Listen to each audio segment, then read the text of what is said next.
Bar graph questions.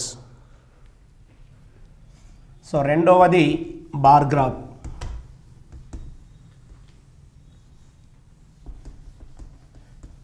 Second topic data ఇంటర్ప్రిటేషన్లో second topic bar graphs.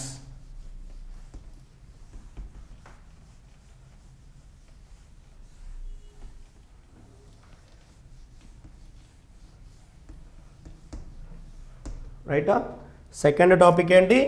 Bar graphs. వీటిని ఏమంటున్నాం? దిమ్మె చిత్రాలు.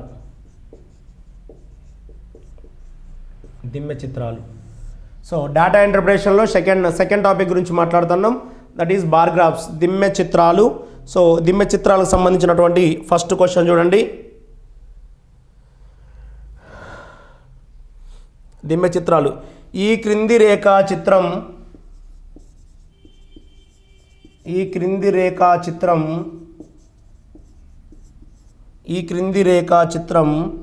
ఒక దేశము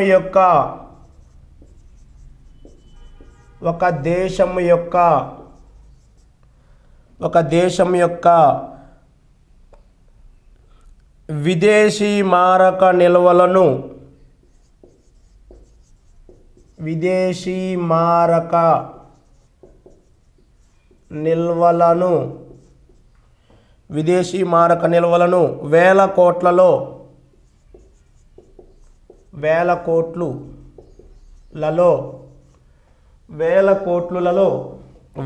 కోట్లలో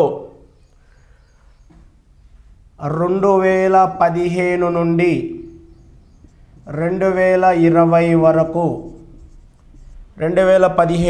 2020 వరకు సూచిస్తుంది.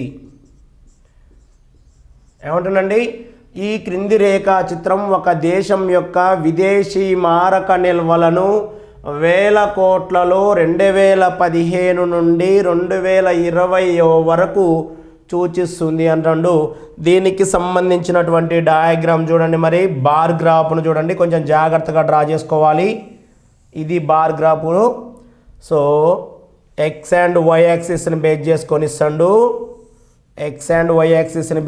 ఇస్తాడు. This is call X axis, this is call Y axis. Clear? X axis and Y axis.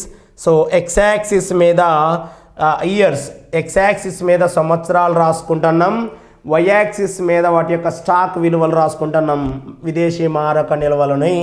So ఇప్పుడు చూసినట్టయితే ఇక్కడ ప్రతి రేఖని మొదటి సంవత్సరం 2015, 2016, 2017, 2018, 2019, 2020. సో 1, 2, 3, 4, 5, 6 సంవత్సరాల డేటా ఇచ్చాడు మనకి. 6 సంవత్సరాలు. మొదటిది ఇక్కడ వై యాక్సిస్ మీద వాల్యూస్ తీసుకోండి. ప్రతి 50,000కి ఒక గ్రాఫ్ తీసుకోండి. మీరు ఇక్కడ రాయడానికి కొంచెం ఇబ్బంది పడండి. ఎగ్జామ్లో ఆల్రెడీ డేటా ఈ టేబుల్ ఆల్రెడీ ఇచ్చేస్తారు, మీరు ఎక్కువ టెన్షన్ పడాల్సిన అవసరం లేదు. 250, 300, 350, 400, 450 వరకు రాసుకుంటున్నాం.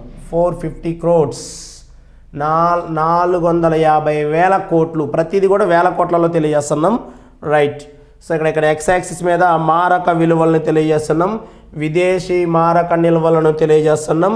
ఫస్ట్ది 250 కోట్లు. 2015 సంవత్సరం ఏదైతే ఉందో దీనికి సంబంధించినటువంటి డేటా చూసుకుంటే 250 కోట్లు. 250. సో 2016 సంవత్సరంలో 350. నేను పైన విలువలు కూడా రాస్తున్నా, 350. మరి 2017 సంవత్సరంలో 190, 150.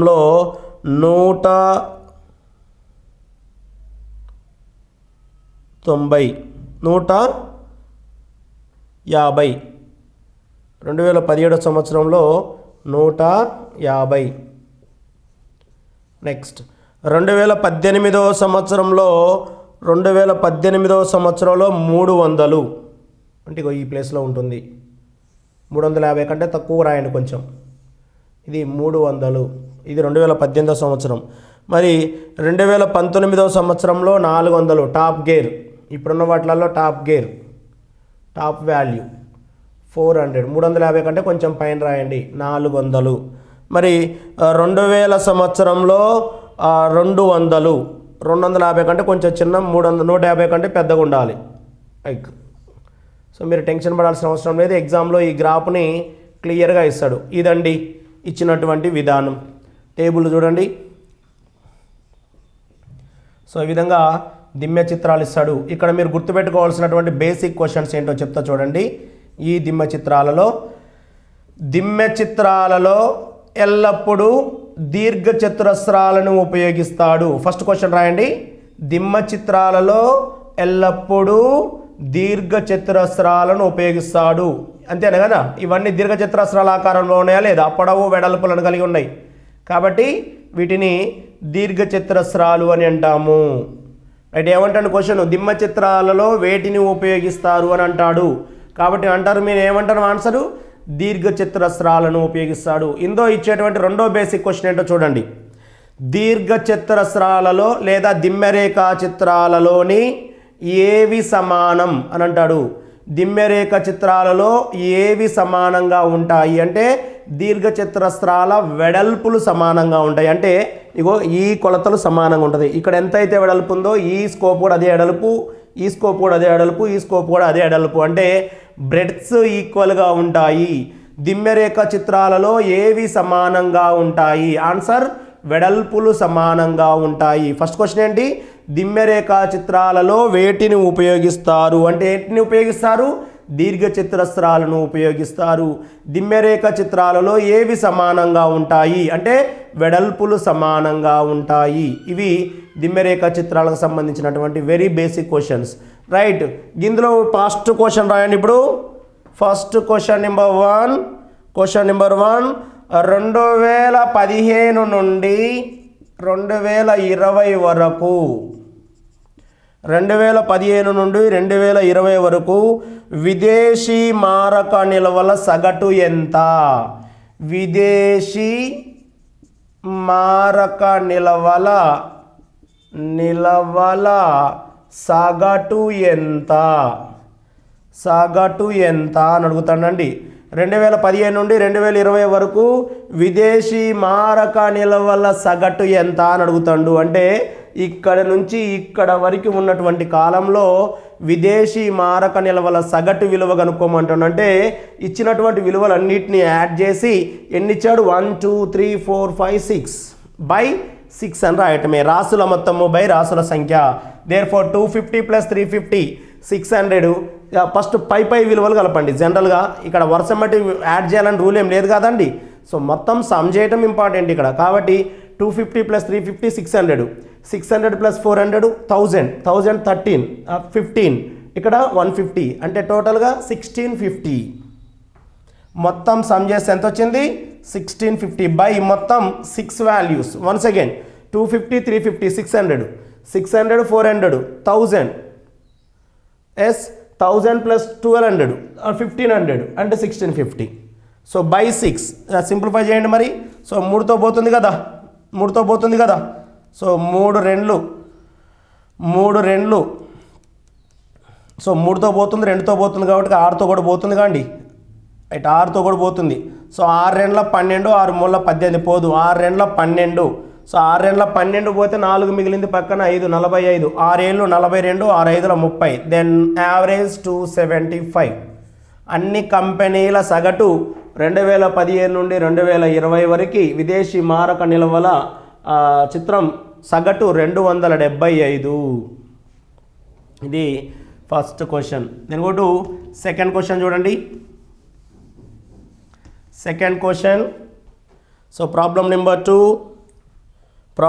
2. చివరి నుండి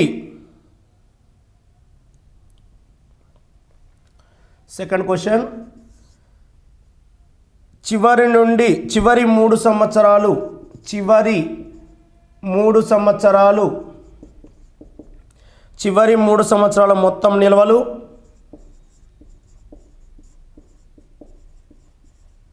చివరి 3 సంవత్సరాల మొత్తం నిల్వలు మరియు మొదటి 3 సంవత్సరాల మొత్తం నిల్వలను పోల్చుము. మరియు మొదటి 3 సంవత్సరాల మొత్తం నిల్వలను పోల్చుము అంటానండి. పోల్చుము అంటాడంటే రేషియో కనుక్కోమంటాడు. ఏమంటాడు? చివరి మొత్తం విలువల చివరి 3 సంవత్సరాల మొత్తం నిల్వలను మొదటి 3 సంవత్సరాల మొత్తం నిల్వలను పోల్చమని. ఇవి చివరి 3 సంవత్సరాలు, ఇవి మొదటి 3 సంవత్సరాలు. ఫస్ట్ చివరి 3 సంవత్సరాలు అంటే 3 + 4 7 + 2 900. సార్ మరి మొదటి 3 సంవత్సరాలు అంటే 250 + 350 600 + 150 750. సో పోల్చమన్నాడు. Then 0 0 cancel. 15 6 90 15 5 75 అంటే 6:5 రేషియోలో ఉన్నాయి. చివరి 3 సంవత్సరాలు 6 భాగాలు ఉంటే మొదటి 3 సంవత్సరాలు 5 భాగాలు ఉన్నది. కాబట్టి ratio 6:5. So then go to third question. ఇందులో థర్డ్ క్వశ్చన్ చూద్దాం. థర్డ్ క్వశ్చన్ చూడండి. సో ప్రాబ్లం నెంబర్ 3 అడుగుతాడు. ఏమని అడుగుతుండో చూడండి. 2015 నుండి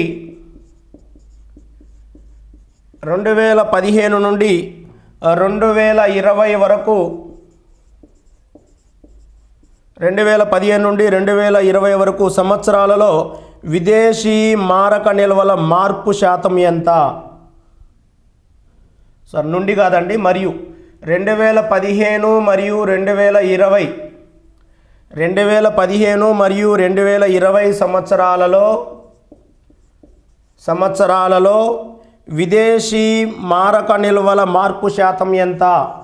విదేశీ మారక నిల్వల మార్పు శాతం ఎంత అంటాడు.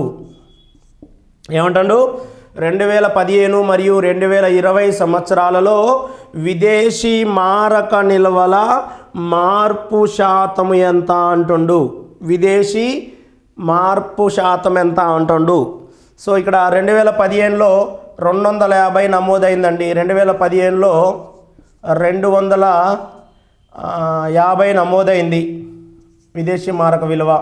మరి 2020 సంవత్సరంలో మారక విలువ ఎంత నమోదైంది? 200 నమోదైంది. మరి ఇక్కడ ఎవరిని కంపేర్ చేస్తాడు? 2015 కంటే 2020లో ఎక్కువనా లేదా తక్కువనా అని కాన్సెప్ట్ అడగాలి ఇక్కడ. మరి అడిగిండా అండి? ఈ రెండింటి యొక్క మారక విలువ అనేది తక్కువ ఎక్కువ అని ఏం కాన్సెప్ట్ అడగలేదు కాబట్టి దీనికి ఆన్సర్ని సాధించలేము. ఎందుకంటే ఇన్కంప్లీటెడ్ క్వశ్చన్, రైట్? సో కంటే ఎక్కువ కంటే తక్కువ అని అడిగినప్పుడు మాత్రమే ఇక్కడ శాతాన్ని తెలియజేయడం పాసిబుల్ అవుతుంది. లేదా మొత్తం కంపెనీల కంటే ఈ 2 కంపెనీలలో డిఫరెన్స్ అని అడగాలి. సో అడగలేదు కాబట్టి ఇది ఇన్కంప్లీటెడ్ క్వశ్చన్ కాబట్టి ఆన్సర్ని చెప్పలేము. Then go to fourth problem. అత్యల్ప నిల్వలతో పోల్చితే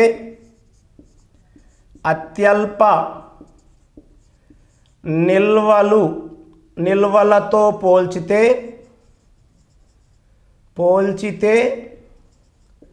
అత్యల్ప నిల్వలతో పోల్చితే అత్యధిక నిల్వలు ఎంత శాతం ఎక్కువ? అత్యధిక నిల్వలు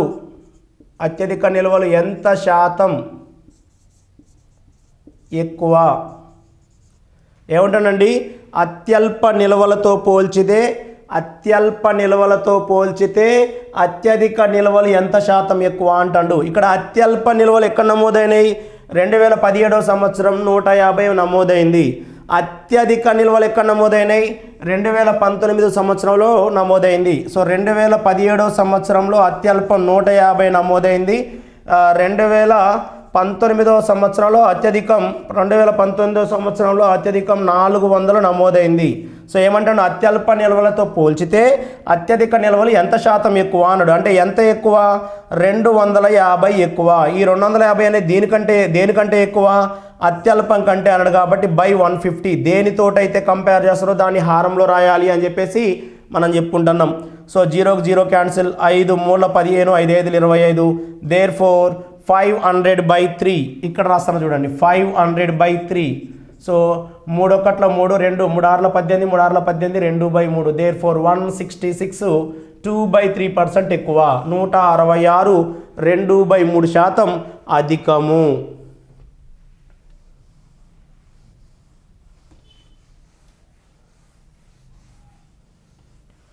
నెక్స్ట్ చూడండి,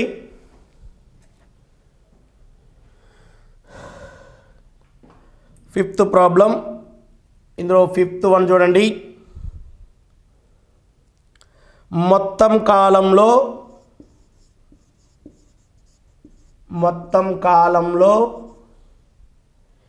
ఎన్ని సంవత్సరాల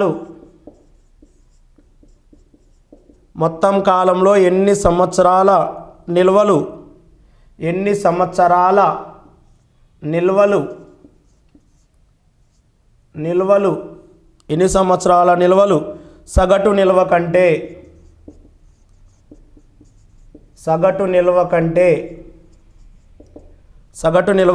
తక్కువగా ఉన్నాయి.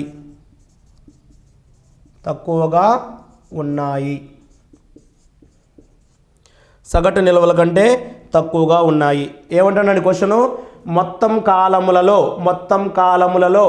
ఎన్ని సంవత్సరాలలో సగటు నిల్వల కంటే తక్కువగా ఉన్నాయి. సగటు నిల్వలు ఎంత వచ్చినాయి? 275. సగటు ఎంత?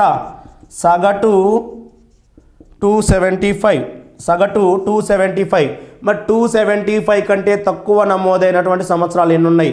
1 2015, 2 2017, 3 2020. టోటల్గా 3 సంవత్సరాలలో సగటు కంటే తక్కువ నమోదైనటువంటి సంవత్సరాలు ఉన్నాయి.